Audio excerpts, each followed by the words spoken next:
Hey everybody, welcome back to my channel. I know I just got done going live, but I wanted to come over here and do my makeup and talk to you guys like I used to do when I first started making videos, and I just kind of got out of the habit.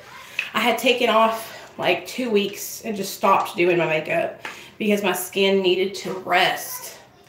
And what I figured out from taking that break, you guys, is that my skin cleared up dramatically. Like, look, I just have a few breakouts right here. That one's active. Those are just scars. And everything else is just like healed. So my face needed a makeup break. My shirt says, raised on sweet tea and Jesus. It's a Southern shirt. So I love when people make videos and they share their opinion and they're respectful. Like, I love that.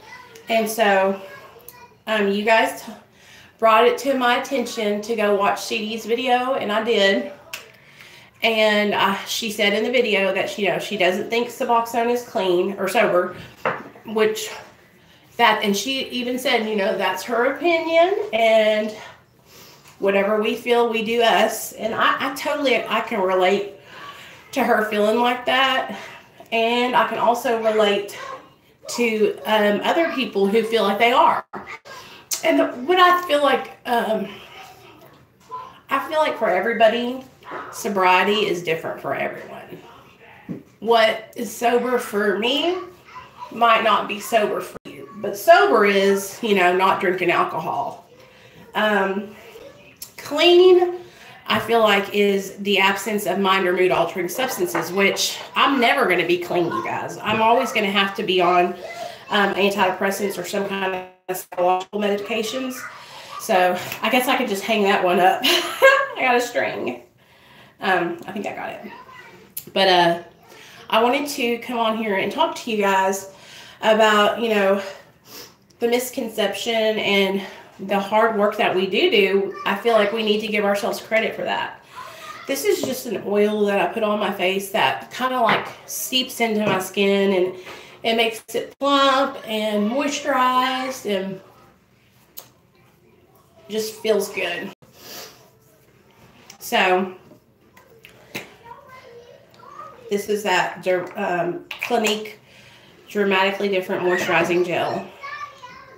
So what I wanted to talk to you guys about is,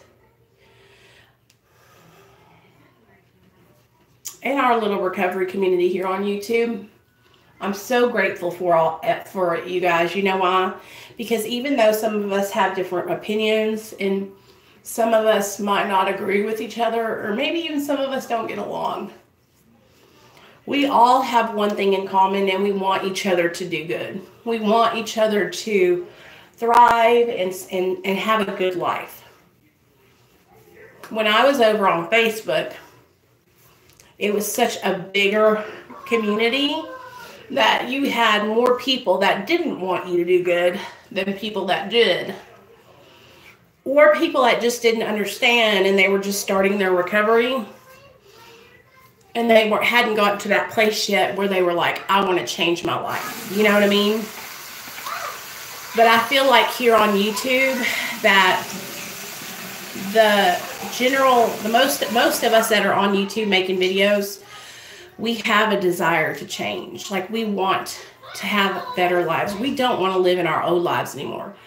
And those of us that are making videos are working hard to be different and live our lives in recovery now, A lot of the times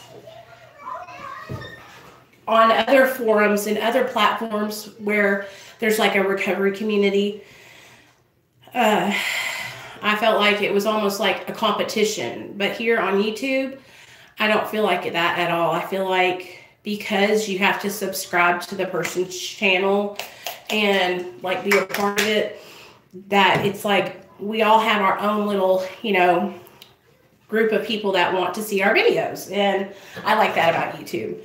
So what I wanted to talk about was, you know, I know that a lot of you have found my channel because you're on Suboxone too. And the reason I wanted to talk to you guys about why I made my channel and why I continue to make videos. So let's take it back. So back in July of 2015, I was faced with a really big decision, a decision that was going to change my life forever. My son was taken from me by the Department of Human Services because of my drug use.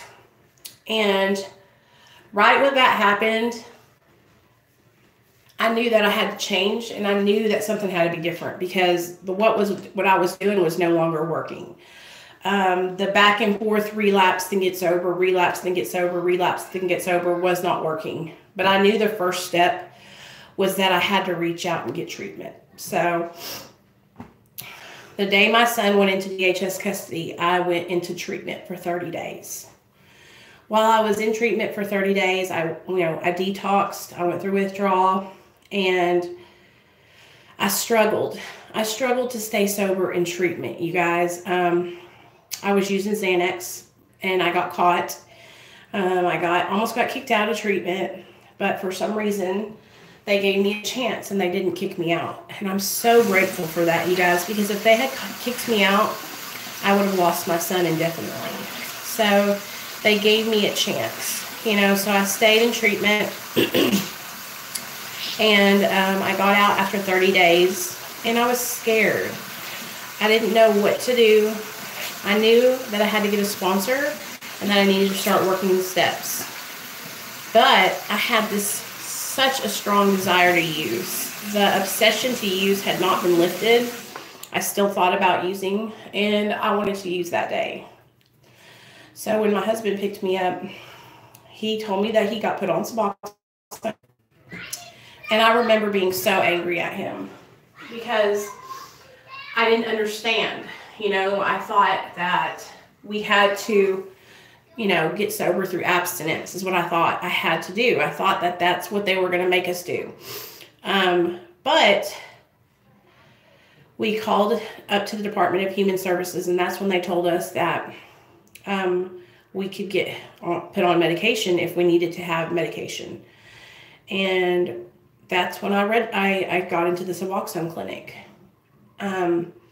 My past had shown me that all the times I tried to get sober before, I had failed. I'm going to do, this is a BB cream, and it changes to the color of your skin. It's really, really light.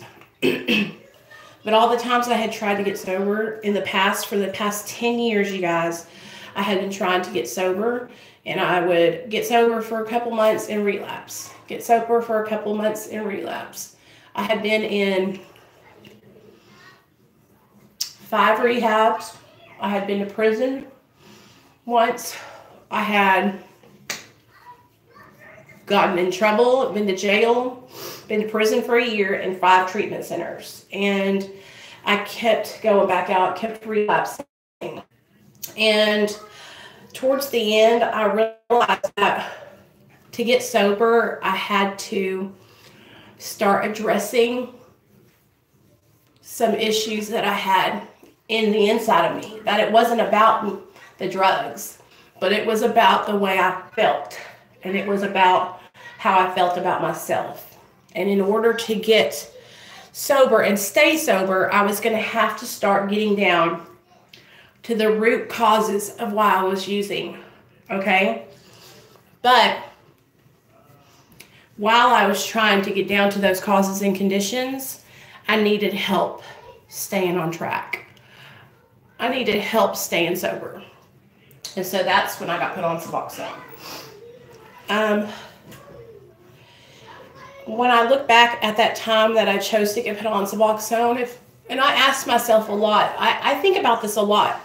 I think if I hadn't got put on Suboxone, would I still be sober? I don't know if I would be. I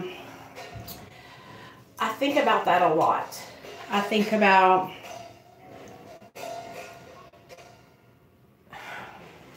if I had relapsed and I had lost my son, I would be dead. I would have committed suicide.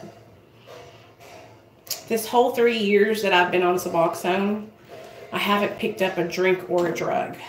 I haven't used anything. I haven't wanted to use anything. The only thing I've ever thought about using and have kind of like my mind will go there sometimes is benzos, but I know that I can't, because if I do, I'll lose everything. But that isn't the way I used to think. I used to just think about using and not care. But through the 12 steps, going to meetings, working with my therapist and sponsor, I have been learning, not doing good at all, guys. I have been daily. Refuse to go. Oh my God, Frank, I'm so glad you're here, baby doll. I'm praying for you. I tried to get a hold of you yesterday. I wanted you to call me. I'm here for you, okay? Listen to me, Frank.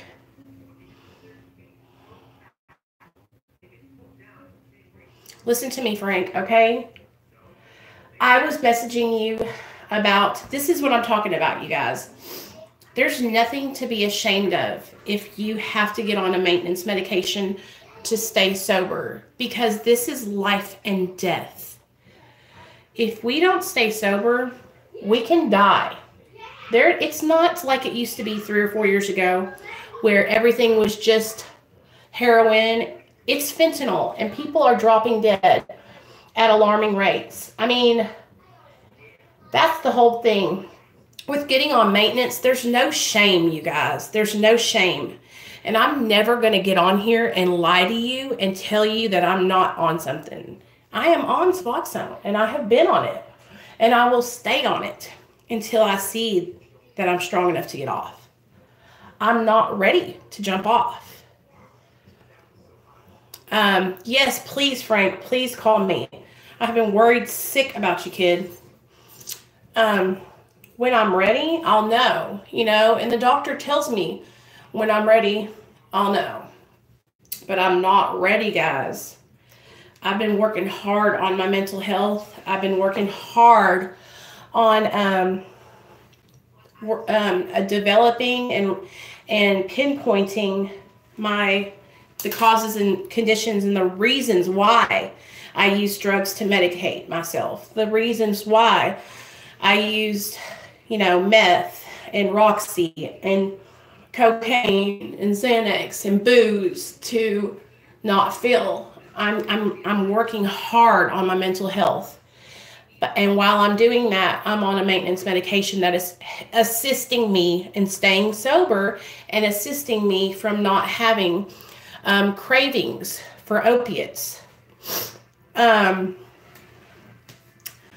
have worked really hard on my recovery.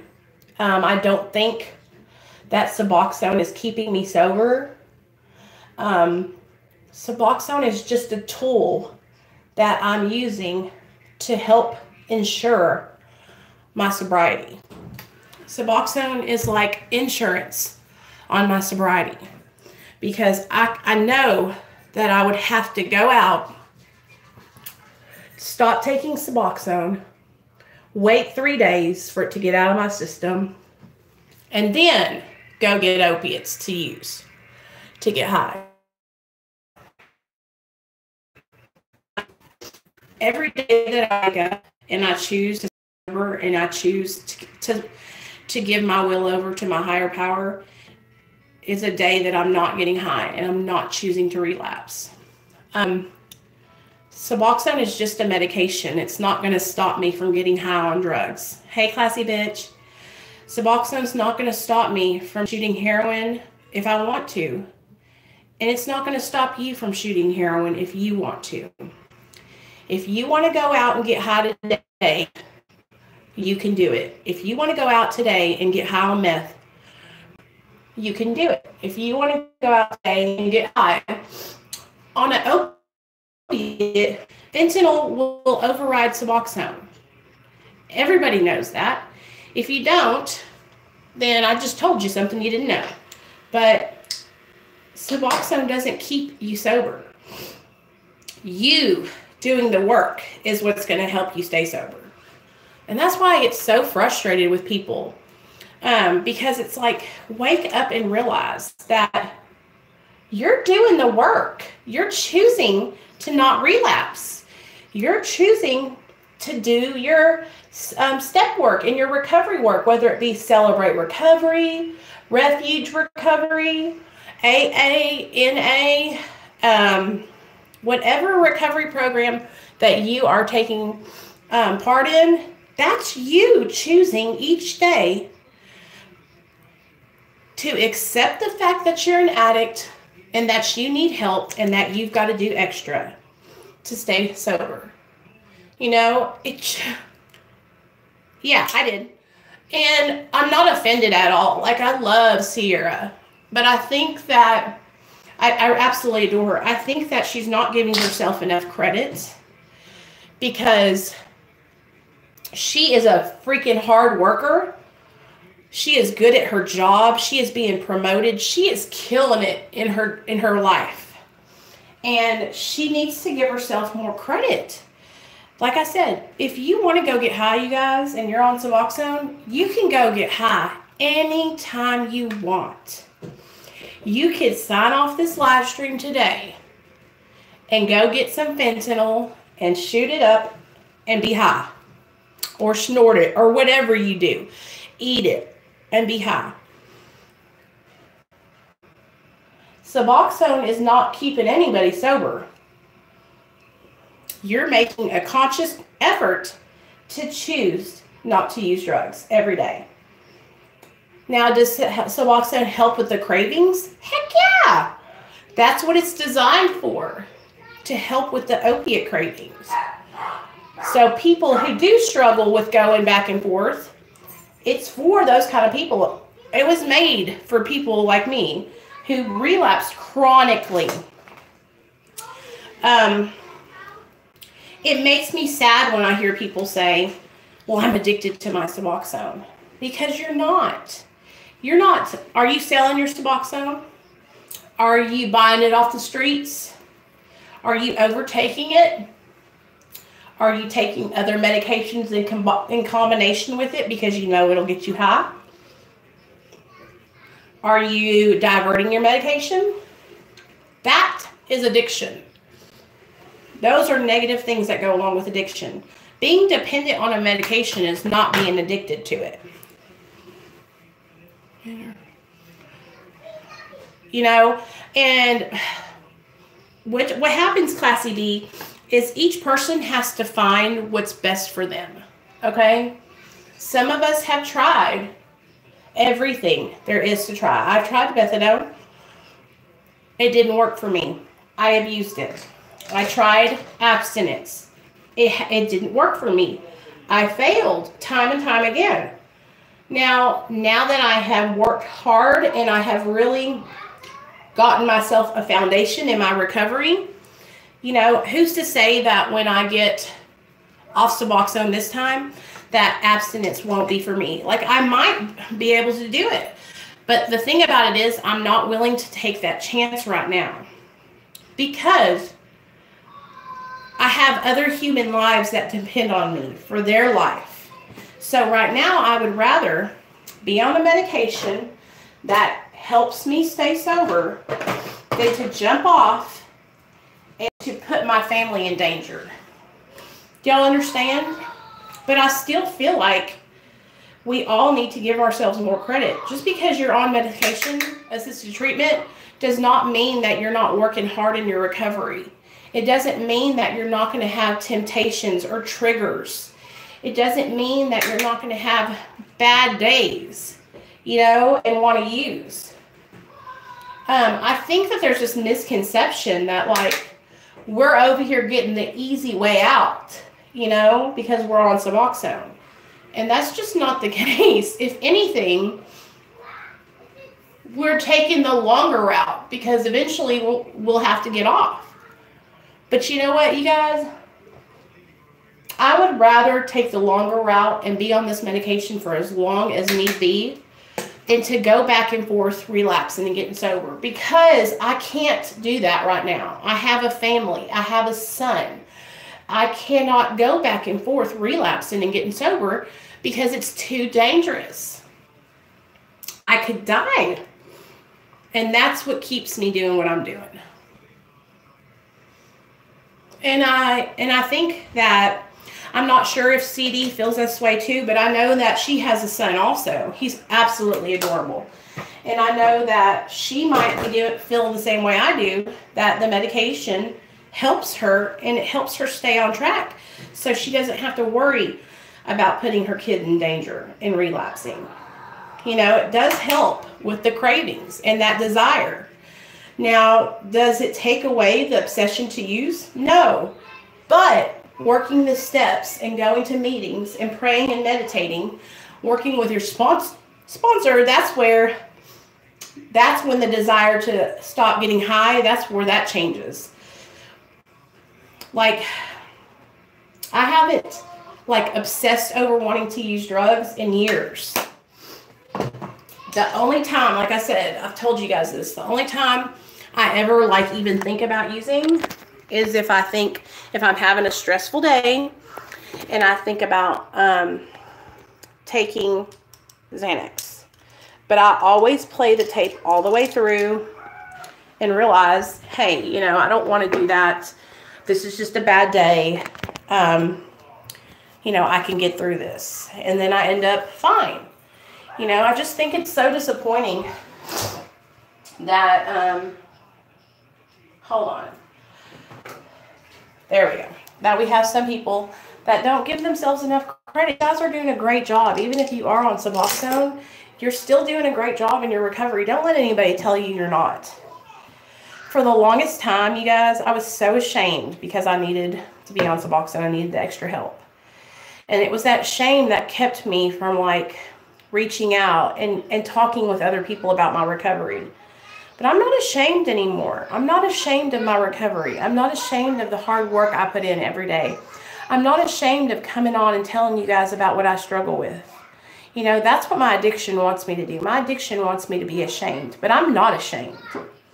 I made this palette because I wanted to get the melt smoke session palette, but I didn't have enough money to do that, so I made this palette with all these greens in it. So we'll use that. I was in shame for many years before, you know, I used to struggle my first year with telling anybody that I was on Suboxone, because when I would tell them, they would go, oh, you're on Suboxone. You know you're not sober. You know you're going to have to get off of that one day. And what I have to say to those people is, I know that I'll have to get off of it one day, but I don't have to get off of it anytime soon. I mean, if I don't want to. But that was the gasps I would get when I would talk to my friends in some of my friends in AA. Not a lot of them, but some of them. They would gasp, oh, you know you're going to have to jump off that one day. Well, when I signed up to get on Suboxone, I educated myself, okay? I knew what I was getting myself into. I'm a big girl.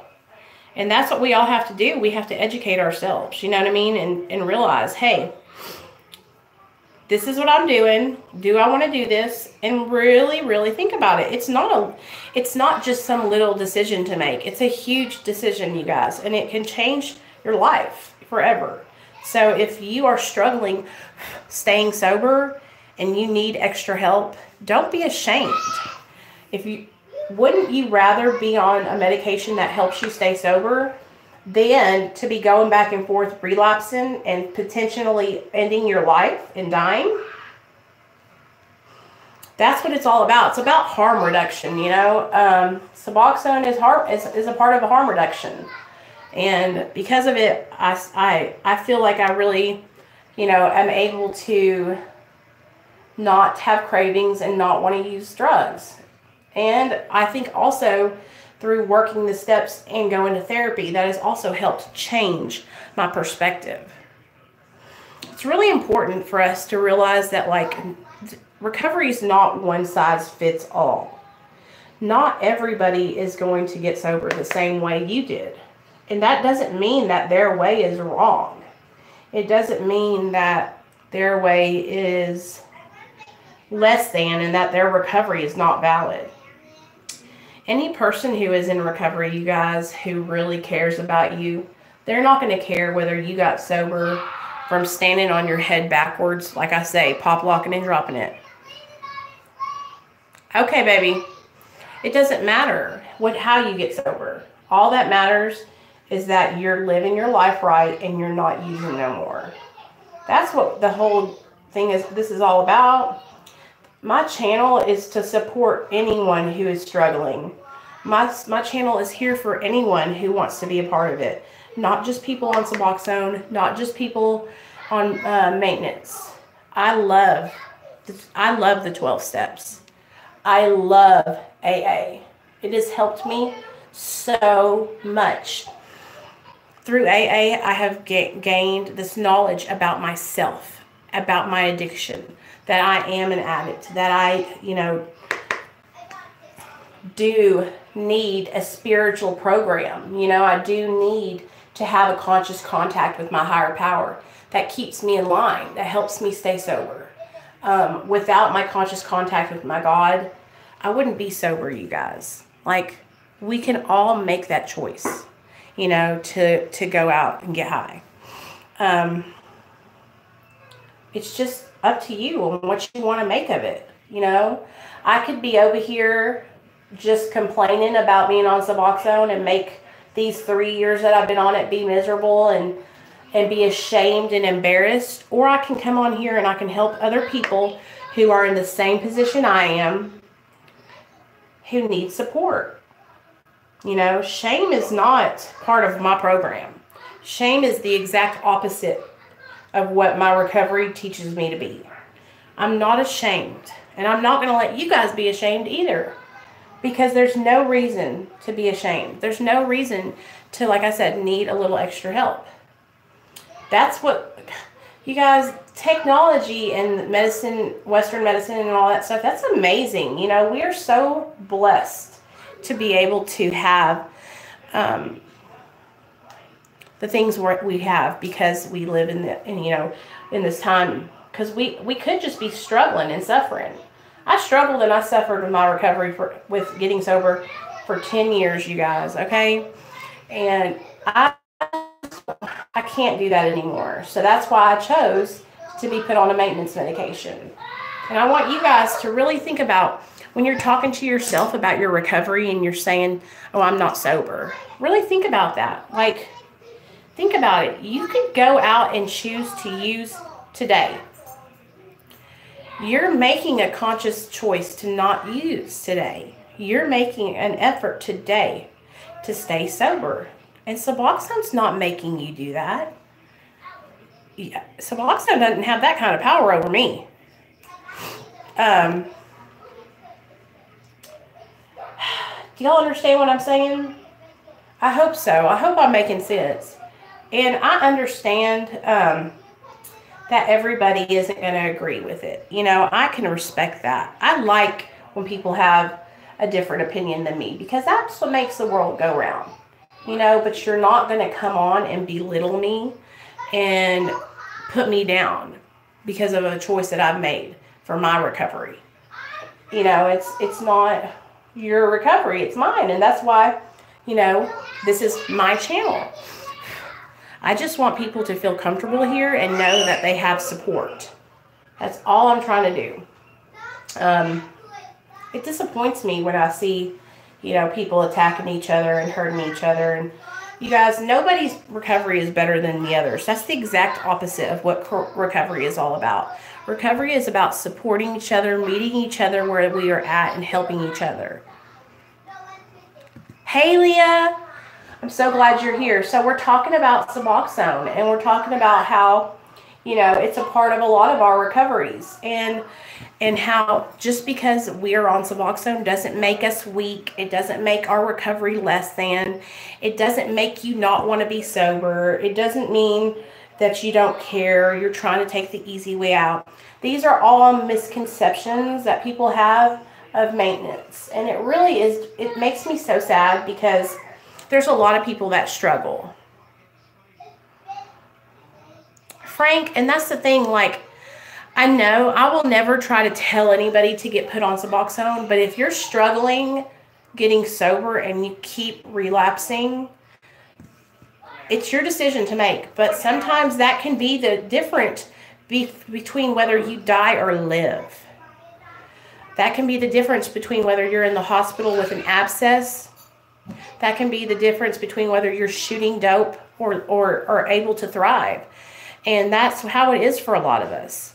Suboxone is a tool that we use to stay on track. But I'm still telling you guys, like, every morning that you wake up and you don't use dope, you're consciously making that choice to not go out and seek drugs. Do y'all understand? Like, I could still go out and seek drugs today. I could still go out and relapse and take all kinds of different medicines. Yes, I did get cotton fever many times, and it was horrible. But do y'all understand what I'm saying? Like, we got to give ourselves credit here. If you are on Suboxone and you are staying sober and you're not picking up other drugs or your drug of choice, which, then you're doing it. You got to give yourself more credit.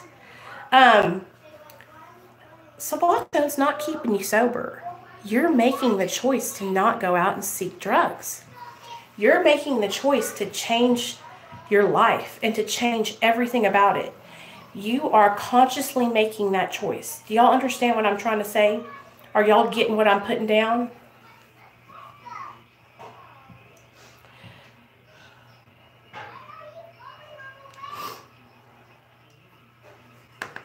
And if you aren't staying sober and you're struggling with sobriety and you're on Suboxone, then you need to make some changes.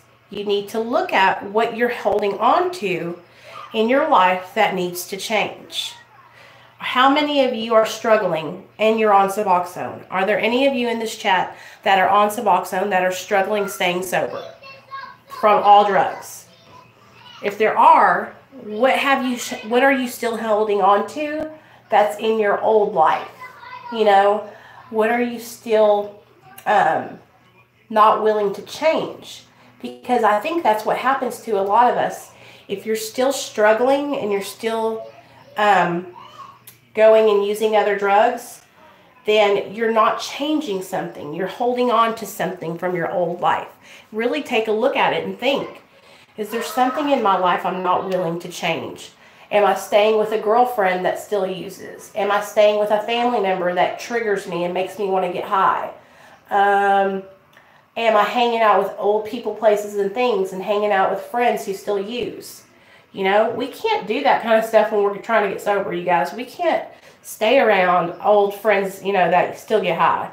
We got to cut all that shit off,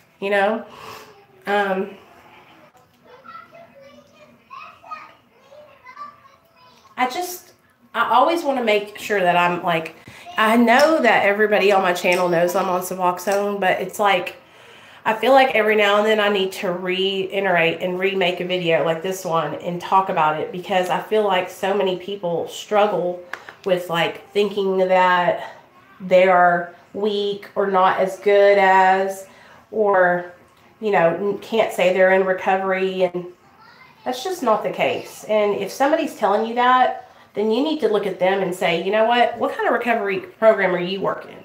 Is that what you're supposed to do, is make people feel or try to elevate yourself above others? and tell them that their recovery is not valid. Like, that's not right. You know,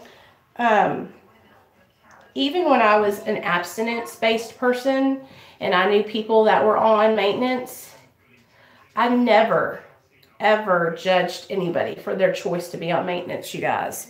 Because I'm just a drink or a drug away from a relapse, just like every one of you guys.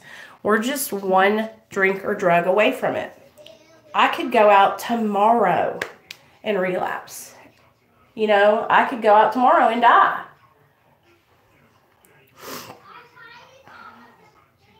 Hey, I know that, well, that's okay if that's your opinion that you think that it's another street drug, but it's prescribed by my doctor, you know, and I understand that you say that it's not clean. I can respect that because I do know that I am on an opiate and that I will go through withdrawal when I taper. But I do think that through changing behaviors and not practicing old addictive behaviors, and that's where the real recovery comes in, Addict Thoughts Entertainment. The real recovery comes in when we start working on changing our old ways, not hanging out with our drug buddies, not going out and stealing, not going out and shooting up. Like, that's the difference between a dependency and an addiction. There are many, many people that are, you know, dependent on medications, but they're not addicted. Addicted and addiction has negative consequences and negative behaviors attached to it. You know, I am not out here, you know, doing old addictive behaviors. And that's because I have, you know, worked the 12 steps and gone to meetings and started my recovery on the inside too, as well as having, you know, that medication to fall back on and to help. But you know what? That's how we work things out in our recovery. We talk about it. Like, if you have a question and you want to ask me about it, you most certainly can. But that's what being in recovery is about, is working with each other and helping each other grow and support each other, you know, through the hard times. Well, here's the thing. When you're shooting heroin, that's just straight up a negative consequence in itself. When you're shooting up drugs, that's not self-love. That's not, you know, taking care of our bodies. That's not loving ourselves. That is, you know, just the whole act of it in general is not good. It's an addiction. You know, the shooting up, the searching for it, the buying it off the streets. Do you understand what I'm saying? And I respect the fact that you are coming in here and asking questions. I really, really think that's amazing. And I love it when people ask me questions. Like, I will always answer them truthfully because, you know, I know that whenever I decide to taper off my medication that I will go through withdrawal. I'm well aware of that. But through this medication, working the steps, having a sponsor, going to meetings, having therapy, it has helped me to change my life. When I was in my active addiction, I was stealing, I was homeless, I was shooting up, I was doing things to my body that I'm not proud of. I was surrounding myself with other people that were in their addiction, and they were acting out in negative ways and practicing negative behaviors and just high-risk behaviors in general. You know, and through being prescribed this medication, it's given me an opportunity to stop risk behavior. I'm a different person almost. It's like I've lived two lives in one lifetime. And I had tried so many times to do it without. 10 years I had tried. Twice at college. Well, thank you. I appreciate you. And you know what? I'm never going to like act like I'm not on medically assisted treatment. I always am going to be honest about it. And that's why I made this page, this channel, was to help other people that are in the same position as I am. I love AA. I love the 12 steps. I love it. Like, I'm going to get emotional. When my son was taken away from me and I had got put in the position of you have to make a choice. You can either continue trying to get sober this way, and if you relapse, your son will be taken forever. Or you can try this medication that could help you in your life and regain custody of your child. And so when I got on the medication, I realized that, you know, this could be do or die for me. And I didn't have the option to continue on like I was for the past 10 years, in and out of AA, getting sober. I would get 9 months sober, relapse, or get 8 months sober, relapse, then go to prison, come out of prison, get sober. Do you understand what I'm saying? And some people might say, oh, well, then you just weren't ready. You know what I mean? And maybe that is true, but I will never know that because I'll never know. You know, like, this is the road I've taken, and this is what I got to do, you know? And that's the thing, like, with my doctor, we have, like, I talk to him all the time, and I'm very, like I am with you guys on here. I'm really candid with my doctor, and I'm just like, I'm going to be honest with you, Addict Thoughts Entertainment.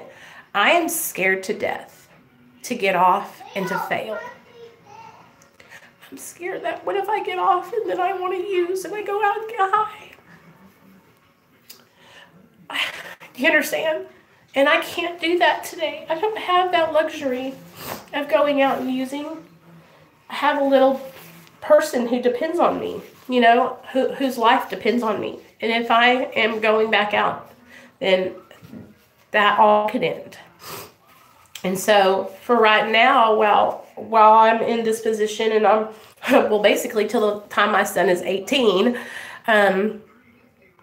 or a little older, you know, he's only 4. And so I really have to be careful the decisions that I make, because my decisions don't just affect me. They affect him. And I think that's what people don't understand, is that we all have different circumstances going on, you know?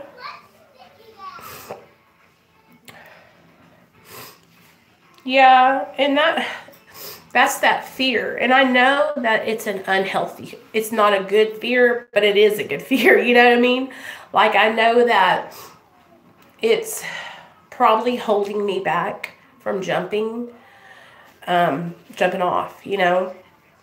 But I'm still trying to get myself, and I'm not like trying to make excuses. Like, my ultimate goal is to get off, you know?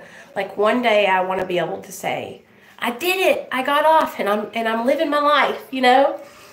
But I just want to make sure that I have all my ducks in a row. You know what I mean? Like, I got all right now in my personal life outside of my channel, like, I have some things going on that are stressful. And I want to make sure that when I decide to start my taper, that I am 100% on board, and everybody else is. Because I'm going to have an army supporting me. Because I just need that, you know? I need that I need that connection with other people, and I have to have that accountability. But I'm never going to come on here, you guys, and make excuses. Like, I'm afraid, you know? It's a scary situation. But when I do, I'm going to let everybody know, and y'all are all going to get to witness it, because I'm going to make videos about it, and y'all are going to get to see how bad it is, you know? And hopefully, because my plan with my doctor is to taper, to make my taper so low and slow, is how we react to it. I agree. Okay, hold on. Let me read y'all's comments. We got to do what's best for us. Everyone is different. Right. Okay. And so to see how Addict Thoughts Entertainment comes in, and he sat down and he listened and he talked and he listened to, but that's the thing. A lot of people won't take the time to hear what I'm saying, and they'll just start spewing things at me. You're not sober. You're not clean. You can't do this. And that makes me get defensive, you know? Like, I'm proud of each and every one of us for just making the decision to try and change our lives, y'all. It's like, living in my addiction and living that life for 13 years, that was like a habit that I practiced every day. I would practice waking up, calling the dope man, going and getting a shot, and practicing that and breaking those old behaviors. It's been some of the hardest things I've ever done. I know, Frank, animals can be such a good thing for your recovery. It's like an emotional support animal. And Frank, you can do this too, okay? I'm telling you, you've got to change the people, places, and things that you're keeping around you, because it's not helping you stay sober. If your girlfriend is still getting high too, that's going to be your downfall, because you're going to get a couple days sober, and then your girlfriend is going to go, well, babe, let's go out and get some dope. You understand what I'm saying? Because when me and Neil were in our active addiction, we would co-sign for each other and kind of like say, okay, well, we've done so good. We deserve it. We deserve to go out and use today. And it was a struggle. Let's put this color on. I think this is the prettiest. Look at this gold. Look how pretty that is. Okay. So thank you so much for being so respectful, ATE. Like, I really appreciate it, man. You don't understand how refreshing it is to just have a grown-up conversation, because here on YouTube, so many people will troll you just because your recovery is different than them, so you're always welcome over here. And my main focus is just to put support out there for you guys, and it helps me in the long run, and I've only been making videos here on YouTube for a year. So I got time to make the changes, and you guys will all be here on that journey with me, and we can do it together. And that's probably going to be my biggest asset, is having all of you cheering me on, Absolutely. We were just talking about this last night. That connection with that power greater than ourselves, which mine is God, but I was telling everybody else, like, whatever your higher power is, that's your relationship. And I have to feed my relationship with God. He just wants to talk to me. He just wants my attention. And, in the mornings when I get up and I do my meditation and I'm praying and I'm talking to God, I think about when I didn't used to talk to him. I think about when I was in my addiction and how many times that he was there and he allowed me to live another day. God has performed miracle after miracle after miracle in my life, you guys, by saving me from the grips of death, saving me from overdose and allowing me to live to tell the tale, I feel like people like us we are chosen, you guys. We are chosen, and God just wants us to give him the thanks and the grace, I got off 16 in a month. Watch my life. So scary for me, but was so worth it. Okay, so Frank, you think that if you hadn't had surgery that you would have relapsed on opiates? Do you think that is what had, a lot to do with it? And I know, for me, it's going to be some time, you guys. I have to make the decision when I'm ready. I'm not ready yet. I'm not. I don't feel like I am. And that's the thing. Like, I pray about it. I talk to God. I ask him, like, is it time? Should we do it now? This is, and you guys, I'm telling you right now, like, I promise you when I'm ready, y'all will be the first ones to know. And I will come on here and we will have a celebration. And then we will start the taper videos, But for the time being, you guys, while I'm still on medication, I want to make content to help support those of you that are too, I want you guys to know that you're not alone and that I'm here anytime you need me. And I want us all to help each other.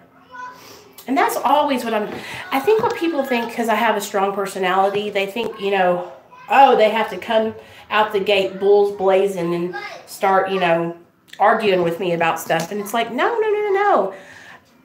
I need you, just like you. We need each other. This connection with each other, just like we are helping each other stay on track. Okay, good deal, Frank. I just want you to be okay, Frank. I've been worried sick about you.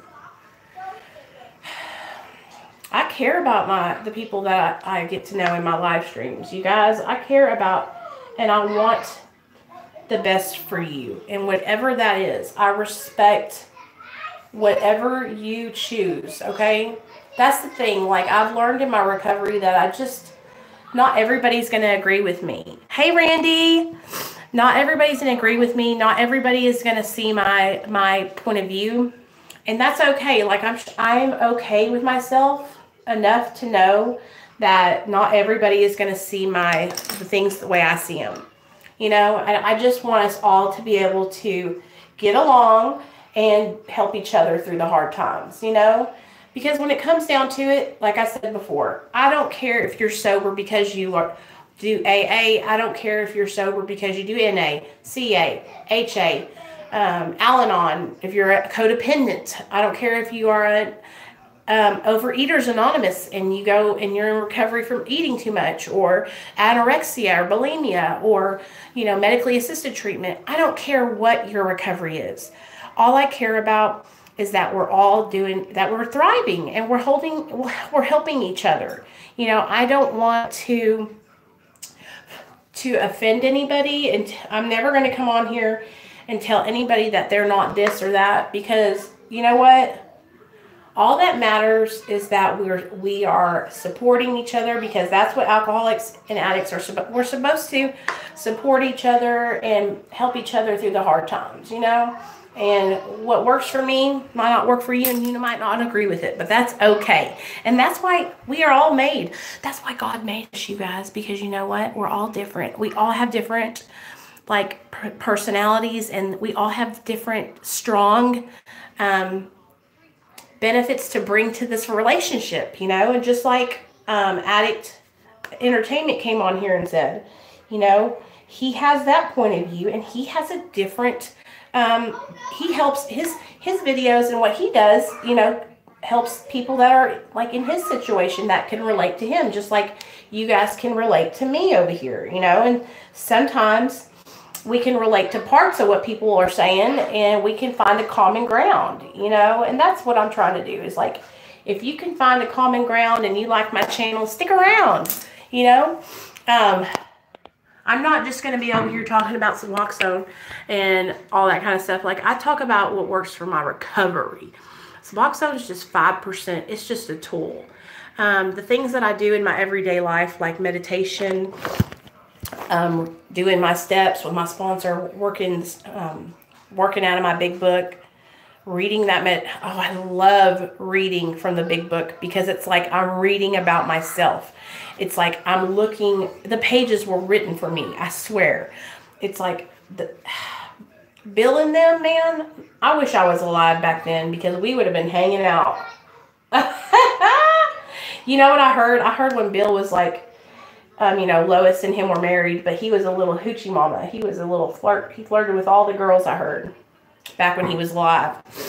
And if you guys don't know, Bill W. is the person who wrote the Alcoholics Anonymous book.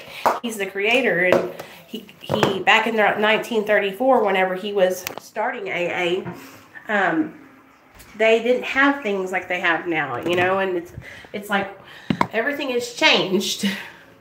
It's nice that this community is supportive of everyone. Give respect, get respect, even if we all don't agree. Right. And you know what? You guys, I promise you that I'm always going to try and remain, like, neutral. But when people start, like, attacking other people that are on maintenance, it upsets me. Because I know how it feels to feel that insecurity. You know, I feel it. I feel it myself. You don't have to tell me about it. Like, I feel it every day. I feel that, like, pressure to go ahead and jump off. I feel that pressure. And nobody else has to tell me about it, because I feel it myself. You know?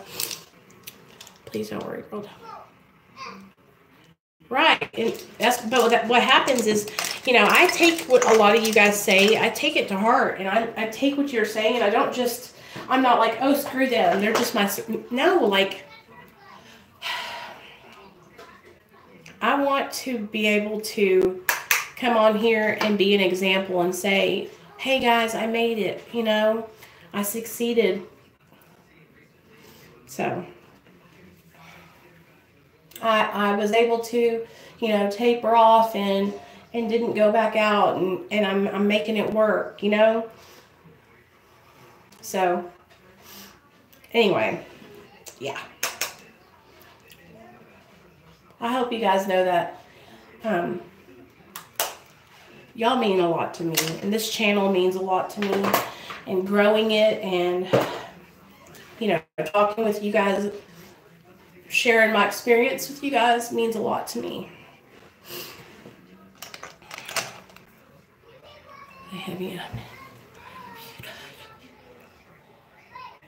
So, are you a binge eater?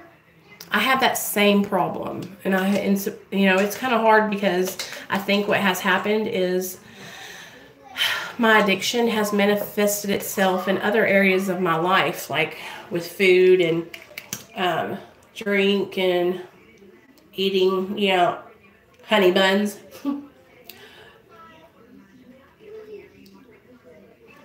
Did you guys see that video that somebody made about me? Somebody made a video about me, a compilation. Like, I guess it's supposed to be mean, but I laughed. It's a video of me saying that I whore myself out for honey buns, and I'm addicted to honey buns. Y'all have got to go watch it. It's hilarious. So let's put on some mascara. What do y'all think about my look? Came out good, huh?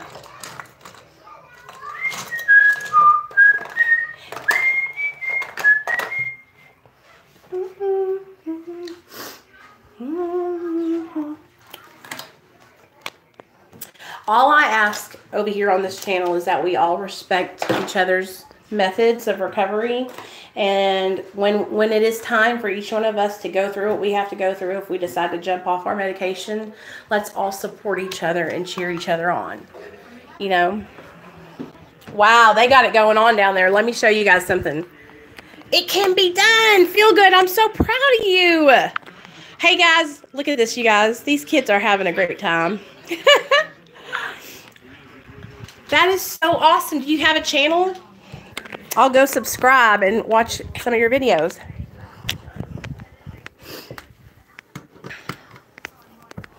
And see, that's the thing. Like, I know that there's a lot of videos of people like tapering off and doing well, you know, with it and being off maintenance. But I don't think there's a lot of videos of people that are on maintenance showing like what they're going through, you know, being on it, and kind of, it's like, that's what this channel is just to support everybody. And you guys will just happen to be dragged along on the ride with me for the ups and downs and all arounds. And if I decide to, when I decide to taper, if I do, and when that happens and how it goes, and, you know, all that kind of stuff. But I just want everybody to, you know, understand that what works, it's just different times for everybody, you know. Yeah, that's what I'm gonna do, Frank. I'm just gonna take my time, and I'm praying about it. I talk to God about it. I think about it all the time, though. Don't think it's that I don't think about it. Good job. And that's the thing, feel good. That's what makes me afraid, is that because I have a child, I have a young child, and I can't go back and forth. You know what I mean? Like, I can't relapse and go back on drugs, because everything, I'll lose everything. And so having this tool to help me stay on track is good for me right now. Now, you know, when Nate gets a little bit older, then I might, you know, jump off and be ready to taper then. But for the time being, I really want to make sure that I'm on track. And it's just, I know that it's just a lot of fear and that I'm second guessing myself, but do you understand why I would? Like, I spent 13 years in my active addiction, and every time I tried to get sober, I relapsed. Didn't matter. And I know things are different now, but I just want to make sure I do it I'm ready. So, but I thank you so much for coming in and sharing that you're doing well. Hey, Rachel, and that you have been able to get off and succeed, because that's what we want to hear about. And that's what I want to know. I want to know, if you've gotten off maintenance, have you been able to stay sober, or have you relapsed? That's what I want to know. I want to know.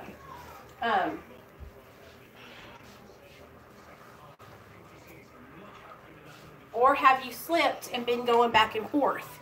You know, can you guys, is there anybody in here that has gotten off maintenance and stayed sober through the whole thing and not gone back to using?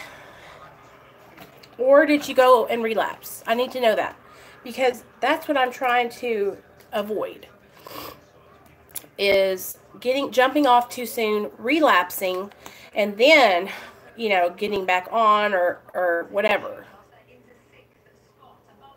Because I feel like we all like say, oh, I'm off. Or I see a lot of people talk about how they got off, but then they don't tell us about how they're struggling to stay sober. You know what I mean?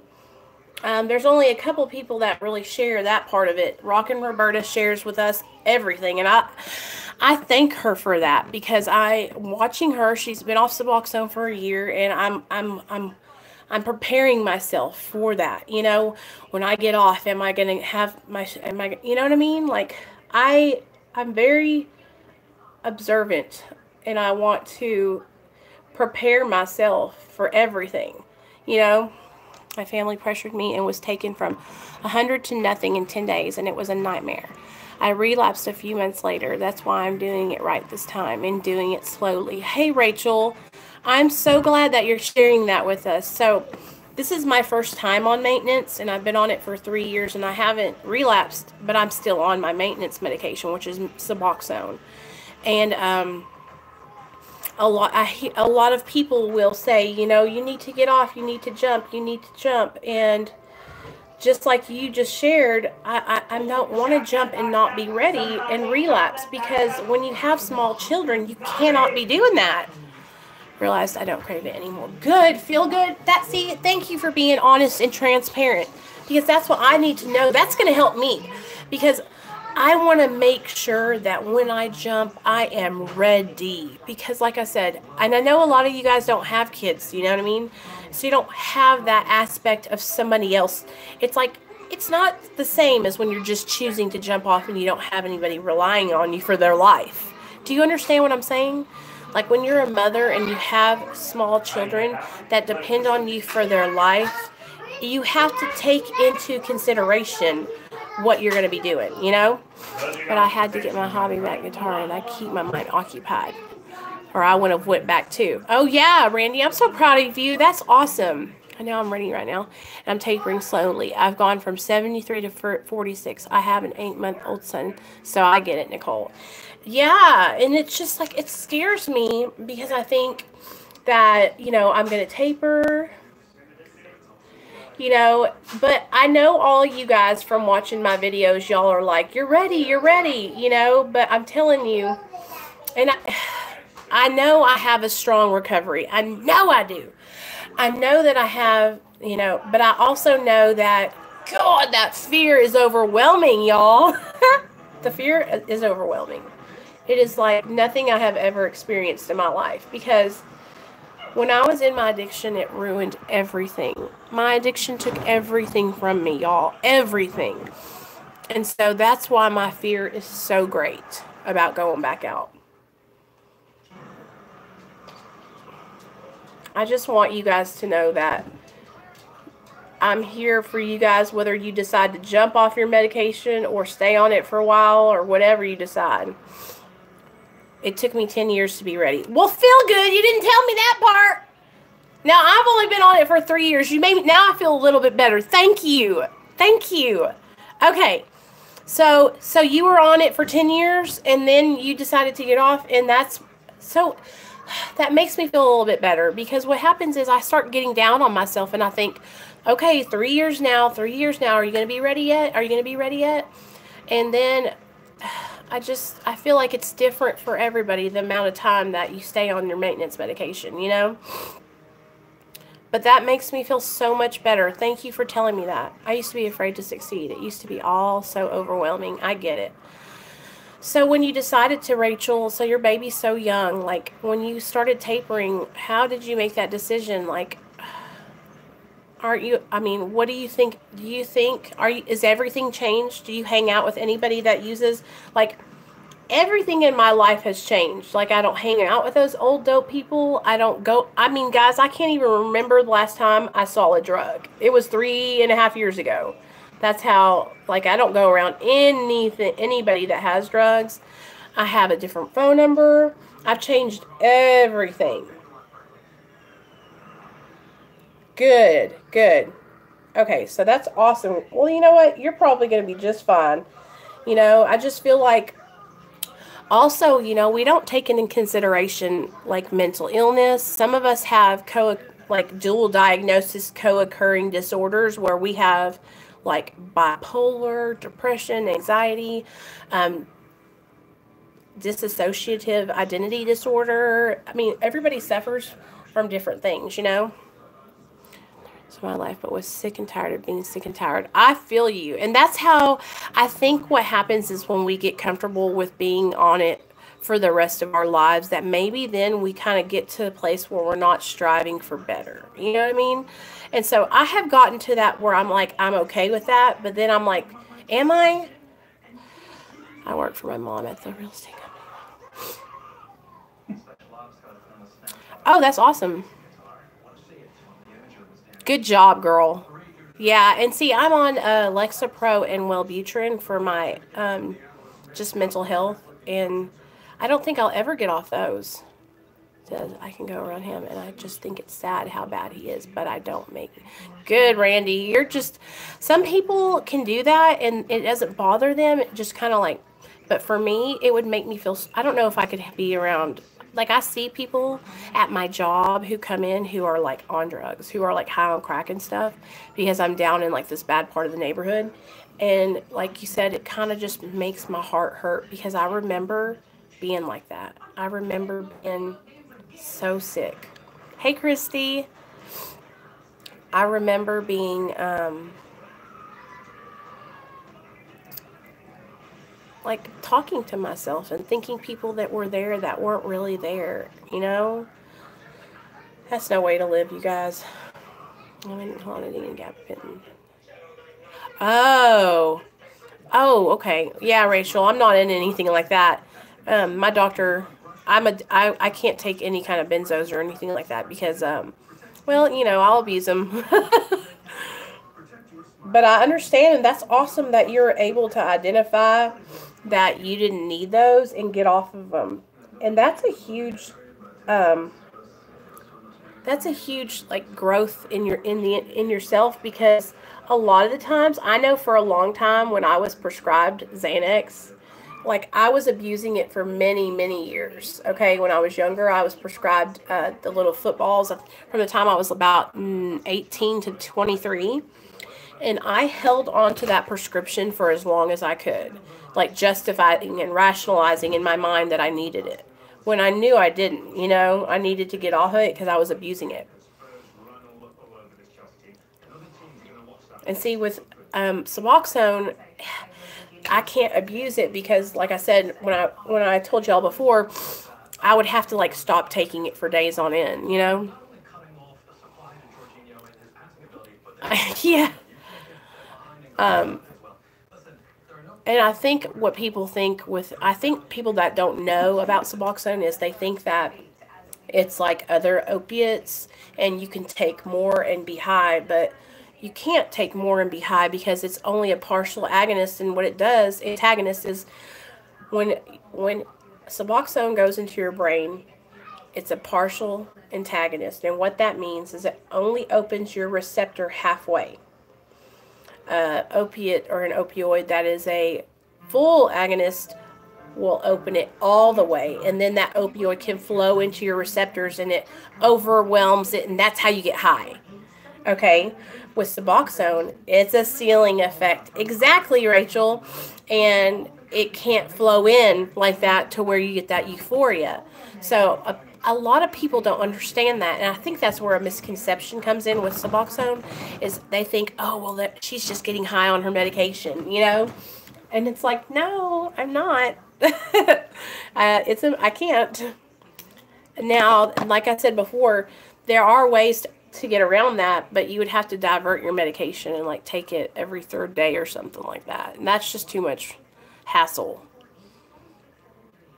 But anyway, I just wanted to come on here and talk to you guys. I'm so glad that Addiction Entertainment came over and asked those questions, because I love it when people are respectful and can ask questions about Suboxone, and then I have a chance to share with them why I've been on it, what's going on. God gave it to me for alcohol withdrawal. I've been on Klonopin for anxiety for 25 years. I've changed everything to people who think you need to get off everything. We all can't stop meds. We need, yeah, and that's, I'm sorry, got me high. It was when I was clean for 5 months and just got out of jail. Right, Rachel, and that's because when they're initially balancing out in your brain, that first time you take them, you can get that feeling. Yes. And that's why I was saying with the dieting the medication and skipping doses is also like a way that people will do it. It just goes back to, if you want to be sober and if you want recovery, you're going to make the changes and you're going to do the work, and you're going to, even if you're on Suboxone or methadone or any kind of medication, if you want to be sober, you're going to do the work. You know what I mean? If you want to be sober, you're going to make the changes, and you're going to go and get the help, get the therapy, go to treatment, because y'all, it's so hard to do it alone. Okay, Randy, talk to you later. You guys go subscribe to Randy's channel. He has a channel. He plays the guitar. It's pretty awesome. But it's just all in ourselves. Like, we have to make the decision and make the changes. If we're ready for recovery and we want to be sober, we're going to make those changes, you know? And while you're on maintenance, you can start building your foundation and making those changes. So when you decide to get off maintenance, you will be successful. And that's how I think that there needs to be a class. Like, if you're going to be on maintenance, this is what you need to do. You know, get your foundation in your recovery. Get yourself a sponsor. Start working some steps. Start getting honest with someone else, okay? Find you one person that you can confide in and get honest with that person, you know? Talk to them about what you're afraid of, what you're going through, and that will help you. I promise you guys. It has helped me so much. But I'm going to get off here. I got to charge my phone. It's on 15% battery. Ciao. Keep pushing. Love you. Feel good. Have a great day. Thanks for coming over. We appreciate you, for real. Thank you for sharing all that stuff with us. It means a lot. All right, you guys. I'm out too. Ciao, ciao. I'll see you guys later. Tonight at 6:30, we'll have our meeting like we always do. 6:30 p.m. Central Standard Time, okay? Come. It's pretty awesome. Lots of people show up, and we all share our experience, strength, and hope. And we talk about things that we're struggling with. And tonight we're going to talk about being around family during the holidays and faking a happy face. And we're going to talk about how faking like we're okay is not good, and that we need to just be honest, and you know what I mean. All right, I'll talk to you guys later. 6:30.